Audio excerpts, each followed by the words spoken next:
nüüd seal on, kus sai natukene nalja, on, et muidugi selle ajal liidumeeskond, selle ajal Nõukogude Liidu juuniorimeeskond oli. Ja siis meil oli esimene päev, me olime seal, me olime just väljas, tegime nagu soojendust, just väljas ümber raja, just peale reisimist, et kõik koos, et meil oli vist õhtul oli mingisugune võimla, kus ka oli meil see õhtune treening, aga siis päeval meie treener tahtis.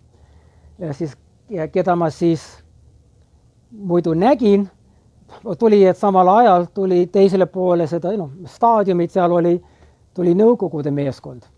Ja meie poisid siis jooksid ja tegi, mis nad ikka tegi. Ja siis ma siis nägin üks tõlk või üks nendest, ja siis küsisin, et kas on seal ühte eestlast või üks mängija, paar mängijat. Ja ma küsisin, et kas eestlast, estonski, midagi, kas on kedagi seal.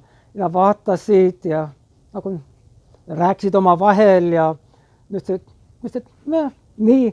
Ja siis ma nägin, et nad jooksid tagasi ja siis pärast tuli ja siis üks nakkune lühem, blondi juustega noor härra ja see oli Aare Salumäe. Nii et me hakkasime, see teda täitsa imestas, et keegi väljaspoolt Eestit rääkis eesti keelt ja nii me jäime nii hea väikene tutvus sai olema ja muidugi, ja siis me rääkisime ja siis ta kogu aeg nimetas, vaata see abitreener seal, see on Tšekist. Või see üks KGB, täpselt, ja mõtlesin, kas sa mures? Mis nende kuradi teile on, et pole midagi.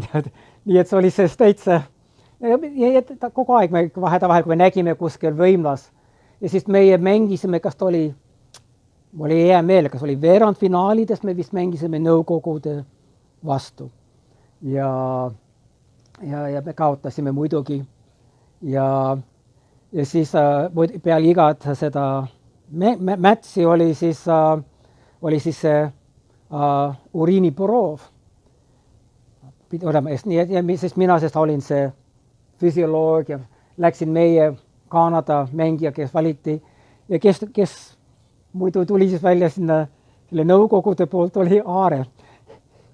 Ja siis muidu me hakkasime oma vahel seal, oli väikene tuba, nagu olime siin, tema ja siis oli üks vana naine oli nende terapist või üks nendest istus seal ja temaga ja me hakkasime muidugi eesti keelt, nagu mina olin siin ja nagu teiega olime, vestlesime edasi-tagasi ja siis see proua hakkas, nagu see vana proua hakkas punaseks minema, et ta ei saanud ühtegi sõna aru, mis ta läheb ja meil ja Aarel oli see täitsa nii, et nagu lükata, ta oli vist on, nii palju kui tema iseloomu sain tundma ja siis lugedes temast ja tema elu, see oli natukene tema, ma ei tea, võib-olla te võite mind sellega parandada,